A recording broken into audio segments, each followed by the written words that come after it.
Space, the final frontier. These are the voyages of the Starship Enterprise. Its continuing mission to explore new worlds, to seek out new life and new civilizations, to boldly have kick-ass adventures in deep space. Woo! Greetings, fanboys and fangirls. I'm Erod and I'm the Blockbuster Buster. This summer, everybody's favorite team of space explorers are back with a vengeance. So I can think of no better time to talk about the film that brought the Trek back to the forefront. J.J. Abrams. Star Trek.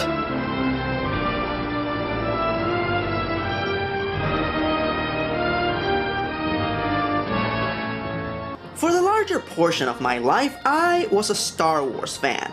To me, there was nothing better. The only thing that came close to being as satisfying as this epic sci-fi space opera was Doctor Who. My preteen self didn't see Star Trek as fair competition to the wars. There was just no comparison, and frankly, at the time, I didn't possess the patience nor the attention span for the original series. All of this changed the day my dad showed me Star Trek II: The Wrath of Khan. And let me tell you, Linkara is 100% right. This is one of the greatest genre films ever made, and it propelled me to develop much respect and admiration towards Star Trek. Not enough to consider myself a Trekkie, but enough to give it the attention and admiration it deserves. So in 2007, when I first heard that Paramount was moving forward with a Star Trek prequel movie, I thought it was the absolute worst idea I had ever heard. I mean, the last time they tried to do a Star Trek prequel, it failed miserably. It just seemed like a desperation maneuver to try and save what was at the time a dying franchise, as not only was their last show a failure, but so was their last movie. I saw the first teaser trailer and I shook my head in skepticism, as I never believed that anything good could come out of trying to replicate the original series. And then I saw the second teaser trailer.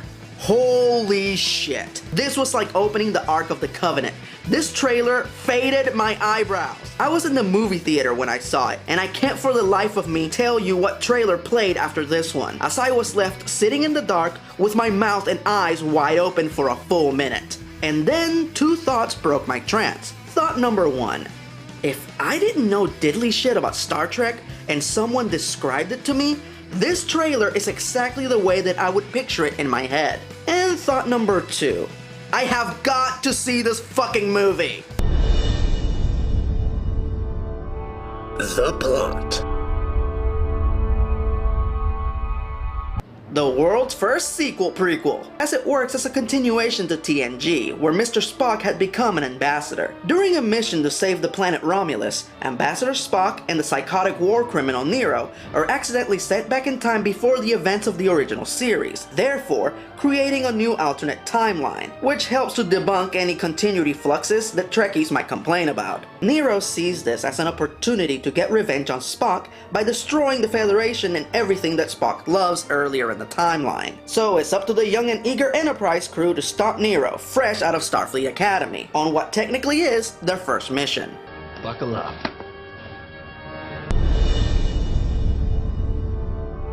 Cast and characters. This is the area where I genuinely believed that they were going to drop the ball. There was no way that they were going to recreate the magic that was the original cast. But honestly, kudos to the casting director, because they did a spectacular job of assembling the most fantastic cast possible to bring these iconic characters back to life. While I do agree that at times some of the cast members were just doing impersonations of the original characters, at least they weren't bad impersonations and I didn't find them distracting. What I did find distracting was some of those weird cameos in the movie, like Winona Ryder as Spock's mom? Winona's only 6 years older than Zachary Quinto. Is there any particular reason they couldn't get an older actor to play his mom, or at least somebody who looked older? Weird. And then there's Tyler Perry. Did they really expect me to take Tyler Perry seriously during a disciplinary hearing? Cause I can't do that. Especially not after this. The cameo that mattered the most, thankfully, was the one that worked the best, and that I'm sure got most of the skeptical Trekkies on board with this film. Leonard Nimoy as future Spock. This was a stroke of genius by the production team, as even people who don't know anything about Star Trek know who Mr. Spock is. Having him there to give this movie his blessing wasn't just a necessity to cement the film's credibility, but it was that traditional Star Trek rite of passage. very much in the same way as DeForest Kelley appearing in the first episode of TNG, and James Doohan, Walter Koenig, and William Shatner appearing in Star Trek Generations, to send the new crew on their way. Since my customary farewell would appear oddly self-serving, I shall simply say, good luck. Now before I move on to the main cast, I have to mention the two very talented actors who played Captain Kirk's parents, Chris Hemsworth and Jennifer Morrison. That's right, Captain James T. Kirk's parents are Thor, the God of Thunder, and Sheriff Emma Swan from Once Upon a Time. Yeah, that sounds about right. We have Bruce freaking Greenwood playing Captain Pike. That is just perfect. I am relieved. Eric Bana is absolutely fantastic as the villain, Nero. He is my favorite kind of villain, as his motivations are easy to understand. His homeworld was destroyed along with his wife, and he blames the Federation for not taking the necessary actions to save them, so he wants revenge. He's not your sophisticated scheming villain like Courage or Khan. Nero is insane. He obliterates a whole fleet of fully crewed starships and then talks to Captain Pike like they just sat down to have Sunday tea. Hello. I'm Captain Christopher Pike. To whom am I speaking? Hi, Christopher. I'm Nero.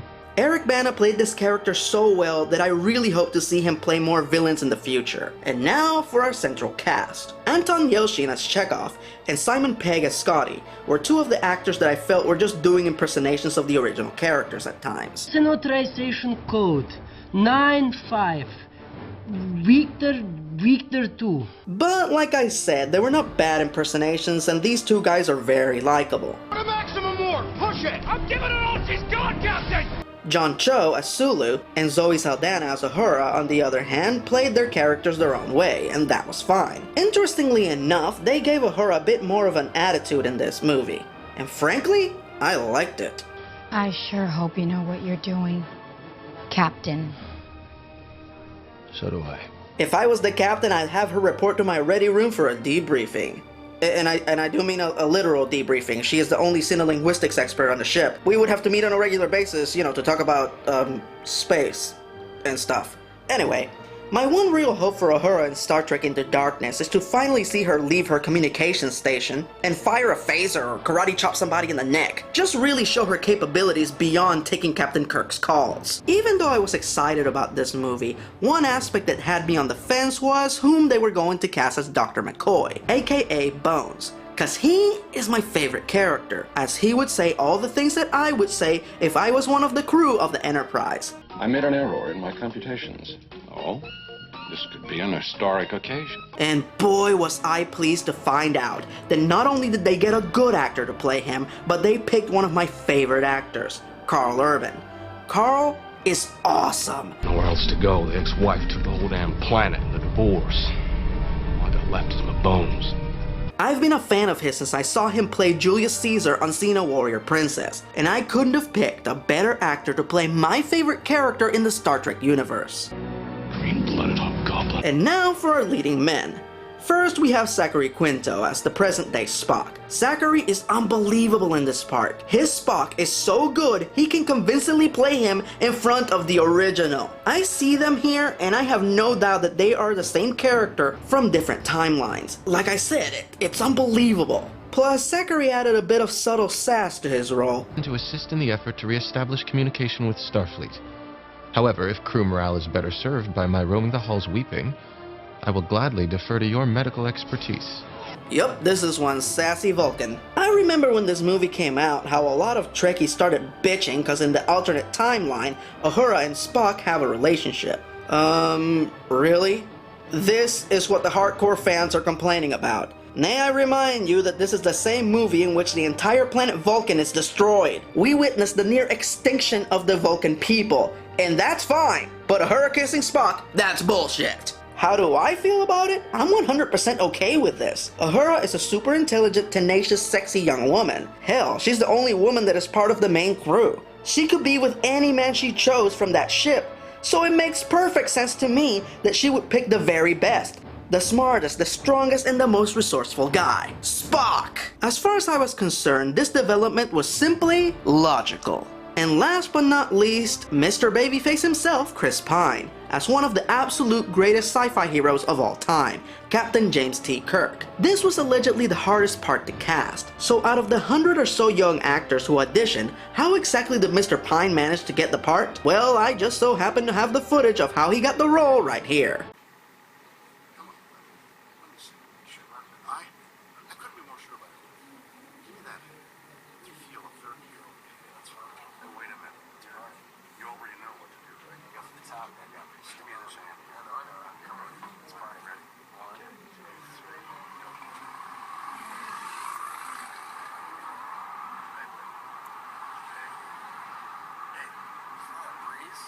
That explains everything! One of the major elements that makes this movie work is Chris Pine as Captain Kirk. He is this cocky, courageous Han Solo type, a gunslinging, womanizing man of action that doesn't believe in a no-win scenario. I understand that in the original cut of this film that Kirk was more of a jerk, up until the moment when Vulcan is destroyed. I'm very grateful that J.J. Abrams opted for the re-edit to make the character more likable. I'm also glad that Chris decided to play the character his own way. After all, this is young Kirk. This is the character before he became the hero that we know, which of course gives Chris a lot of wiggle room to play the character his own way. Which is great, since he's not afraid to show the character mess up from time to time, or look foolish. This Kirk is not perfect. He's not the hero that we want. He's the hero that we need. Captain, what are you doing? Show them compassion may be the only way to earn peace for the Romulus. It's logic, Spock. Thought you'd like that. No, not really. Not this time. Favorite line? Boy, yeah, there are a lot of great one-liners in this. Hey, farm boy, maybe you can't count, but there are 4 of us and 1 of you. So get some more guys and then it'll be an even fight. Not to mention, Spock quotes Sherlock Holmes. If you eliminate the impossible, whatever remains, however improbable, must be the truth. See? He quoted Sherlock Holmes, who is played by Benedict Cumberbatch, who plays the villain in the next movie? Huh? Sorry, that's my apophenia acting up again. My apologies. But my favorite line is actually when Spock says, "Live long and prosper" to the Vulcan High Council, after they insult him. It's not the line, it's the inflection behind the line.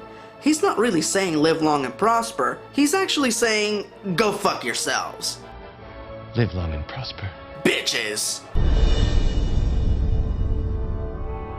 Favorite scene? Even though I love this film and I agree that it is packed with one awesome scene after the other, I was a bit displeased with Scotty's intro scene. It just seemed so rushed and poorly paced. Kirk and old Spock go to him, simply tell him the whole yarn about Spock being from the future, and Scotty's like, okay. Then he agrees to attempt a transwarp teleport, which incidentally almost gets him killed. While I do agree that this could have been much worse, I just wish they would have established Kirk and Scotty's relationship a little bit better, and given far better reasons for Scotty to trust him so eagerly. Other than that, this movie's one kick-ass scene after the other, starting with yet another one of the absolute greatest openings I have ever seen. I don't want to spoil it for any of you who haven't seen it, so all I will say is, if you don't care to see the rest of the movie after this opening scene, then you, my friend, have no soul. But my absolute favorite scene has got to be when Kirk, Sulu, and Olsen do the orbital skydive. I understand that this scene was originally supposed to be in Star Trek Generations, but they cut it out of the movie. And I'm kinda glad, cause they made it 1 billion times more magnificent in this film. I watched this on IMAX, and I was so blown away that I forgot to blink during the entire scene. The sudden dryness of my eyeballs finally snapped me out of it. Open your chute! Austin, pull your chute! 1,000 meters!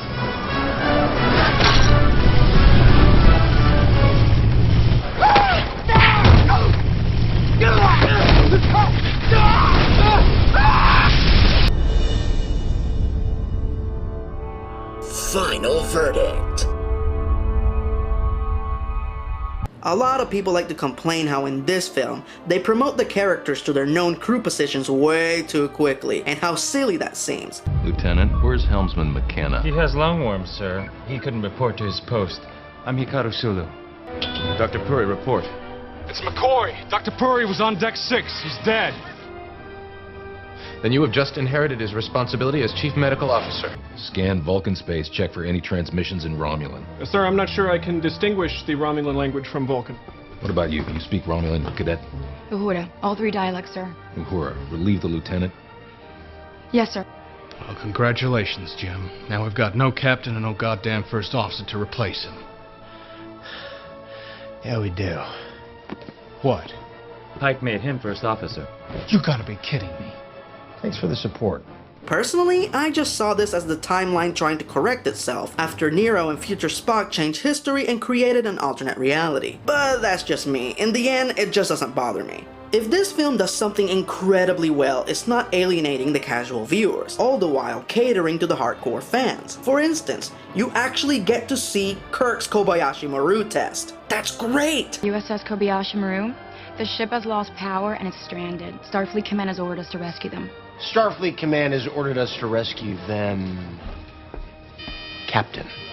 Did they have to put an Orion girl on Starfleet? No, but they did, and they know that means something to the fans. And also, Majel Barrett, the original voice of the computer, is still voicing the computer in this film. Sadly, this was her final role before she passed away. But believe me, her efforts did not go to waste. And lastly, they actually digitally inserted Vasquez rocks into the background. Come on, it doesn't get more Trek than that.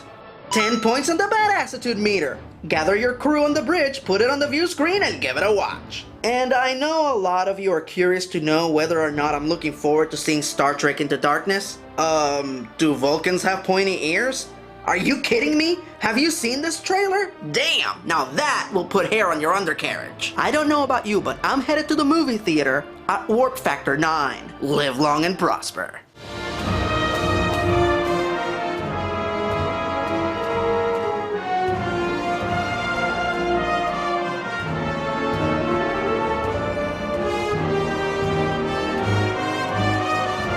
Join the Legion, suckers! This is your 35th attempt to elicit an emotional response from me. You're neither human nor Vulcan and therefore have no place in this universe. Look, it's human eyes. They look sad, don't they? Perhaps an emotional response requires physical stimuli. He's a traitor, you know. Your father, for marrying her, that human whore.